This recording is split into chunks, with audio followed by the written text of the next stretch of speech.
en estos momentos nos acompaña la asambleísta Yajaira Urresta. Bienvenida y un honor tenerla acá en Fuego News. Igualmente, muchas gracias por la invitación. Me disculpo por el tono de voz. Estoy pasando una bronconeumonía, pero para mí estar con ustedes es un placer eterno. No hay ningún problema, asambleísta. Justamente veníamos hablando sobre el Tribunal Contencioso Electoral que suspendió a la Revolución Ciudadana por 9 meses y esto impide que participen en los próximos comicios de 2027 para las elecciones seccionales. Para comenzar, ¿qué impacto cree que tendrá esta decisión en el equilibrio político del país y en las próximas elecciones seccionales? Primero, comparto infinitamente de que la ley sea para todos y obviamente sea la carta que se juega dentro del acto democrático. El código de la democracia es tácito y es obviamente a lo que nos regimos todos los políticos. El artículo 204 del Código de la Democracia tiene justamente sobre la prohibición de los aportes y lo desglosa sobre orígenes ilícitos, fondos del narcotráfico y delincuencia y aportes anónimos. Este articulado hace nexo con el artículo 279 del Código de la Democracia sobre las infracciones y sanciones graves justamente por el cometimiento de estos delitos. Así que primero desvirtuar ese diálogo o ese discurso de que es una acción de persecución. No, lo que está ocurriendo con el Partido Revolución Ciudadana es justamente la activación del artículo 204 y 279 del Código de la Democracia para enfrentar y obviamente conllevar un proceso de investigación en caso de que las pruebas tangibles que ha presentado el ex legislador Santiago Díaz sea obviamente la prueba contundente de que el Partido Revolución Ciudadana ha tenido fondos del narcotráfico y de la delincuencia organizada. Asambleísta Yajaira Urresta, muy buenos días. Jean-Pierre Guerrero le saluda. Es un enorme placer tenerla en este espacio. Hoy el país está viviendo algo que no es menor, que es justamente la suspensión del movimiento político Revolución Ciudadana, la conocida RC5, sí, del escándalo denominado caso Caja Chica. Entonces, empecemos por lo más básico. La primera pregunta que normalmente se hacen los ecuatorianos es que ¿cómo se explica que el movimiento político más grande de la oposición en Ecuador termine suspendido mientras la Fiscalía investiga un presunto lavado de activos para financiar campañas? A ver, aquí tenemos que comprender y entender que cuando se entrega cualquier tipo de información, no solamente de hecho verbal, sino una prueba contundente física, como lo ha hecho el ex procurador de partido Santiago Díaz y ex legislador del mismo partido, pues ha provocado un proceso de investigación a las autoridades del Partido Revolución Ciudadana. Esta investigación no quiere mermar la capacidad operativa democrática que tiene el Partido Revolución Ciudadana, sino que es absolutamente, digamos que tangible las pruebas como para desvirtuar un proceso de investigación primero. Segundo, tenemos que tener en cuenta como nación que somos un Estado de derechos y dentro del Estado de derechos, pues absolutamente todos los ciudadanos, mucho más quienes ejercemos el cargo de ser servidores públicos, estamos dentro de un escrutinio permanente para señalar nuestras actitudes, nuestras gestiones, incluso las omisiones. Así que lo que se ha iniciado es un proceso real, jurídico y legal a la vez, y que obviamente se tiene que permanecer dentro de estos 9 meses. También el derecho a la defensa que tiene el Partido Revolución Ciudadana en caso de que ellos se sientan perjudicados.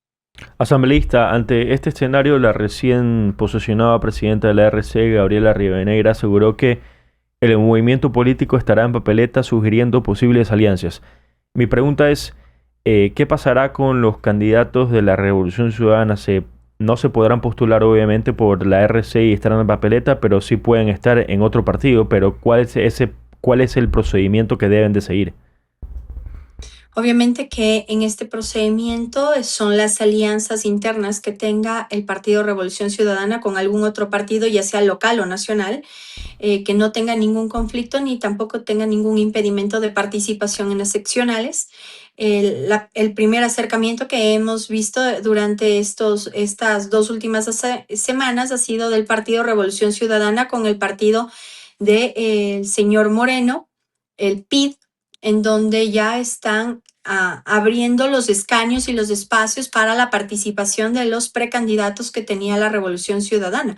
Obviamente que eso es legítimo y tiene que conllevarse dentro de una planificación interna de partidos. Ninguna de las 6 prohibiciones que tiene justamente la sanción brindada a la Revolución Ciudadana habla de que no pueden hablar con otros partidos. Dice que las actividades formales de la organización territorial en una expansión de reorganización es interna, mas no habla sobre una acción conexa con otro partido. Sí, justamente asambleísta, tomando también un punto acerca de la investigación que habla de dinero que había ingresado en torno al régimen del Nicolás Maduro, ¿sí? Para financiar la campaña presidencial del 2023. Entonces, la pregunta sería es que justamente al momento de que se dio el debate presidencial entre el presidente Daniel Noboa y la ex candidata a la presidencia Luisa González, se había afirmado que iban a mantener un vínculo con Venezuela. Entonces, la pregunta aquí es que, ¿usted qué opina acerca de ese financiamiento extranjero en esa campaña? Primero es un tema que de hacerse ya una sentencia en firme, sería un acto doloroso para nuestro país el conocer y el saber que el crimen organizado en nuestro país no solamente ha perpetuado la vida de los ecuatorianos de a pie, sino que ha impermeabilizado y que ha compenetrado las acciones y gestiones políticas.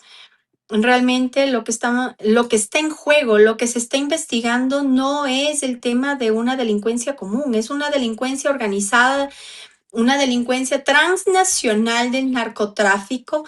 El cartel de los soles, tal como organización, como miembros activos de algunas organizaciones políticas a nivel de la región americana e inclusive europea con el hermano país de España, pues perjudica la acción democrática de nuestro país. Así que yo creo, como todos los ecuatorianos, que la Revolución Ciudadana, al tener estos 9 meses de periodo para su activo derecho de la defensa, también tiene el activo de la defensa de sus acciones, porque vuelvo y sostengo que se haga bajo sentencia y que las pruebas entregadas por el señor Santiago Díaz en el caso Caja Chica configuraran al último de la investigación estos delitos, no es una cosa menor. Estamos hablando de delincuencia organizada transnacional que ha ingresado detrás de una organización política tan fuerte como la Revolución Ciudadana. Asambleísta, justamente en redes circula bastante un curso político interesante, una polémica, donde usted habló sobre la influencia de Fernando Casado en Ecuador y su presencia en países como Venezuela y México para impulsar ideas que calificó como radicales. ¿Qué detalles nos puede dar sobre Fernando Casado? A ver, Fernando Casado era una persona demasiado cercana a la señora Luisa González, no solamente en los periodos de campaña, sino incluso después en su presidencia del Partido Revolución Ciudadana. Es una persona que tiene el lazo conexo con la izquierda radical de España, la izquierda radical de Venezuela, la izquierda radical de México. Entonces, es una figura demasiado pesada en cuanto al activismo de la izquierda radical, de esa promulgación de una política marxista-leninista y hablemos claro, era el asesor principal de la señora Luisa González. Él armaba la campaña electoral para la señora Luisa González y en caso de que la señora hubiese ganado las elecciones frente a los comicios nacionales, pues hubiese sido el asesor principal de presidencia. Así que las investigaciones que al señor Fernando Casado le atan también no es solamente dentro de la justicia ecuatoriana, sino también de la justicia internacional, en donde le ligan justamente a este accionar de dineros del narcotráfico y GDOs internacionales. Así que felicito el accionar de la investigación nacional e internacional, y aquí resalto la importancia de lo que es la cooperación internacional de estados para poder tener verdad, justicia y reparación, y que estos nombres, estas acciones, estas gestiones de estas personas no vuelvan a ser parte de la política pública del Ecuador.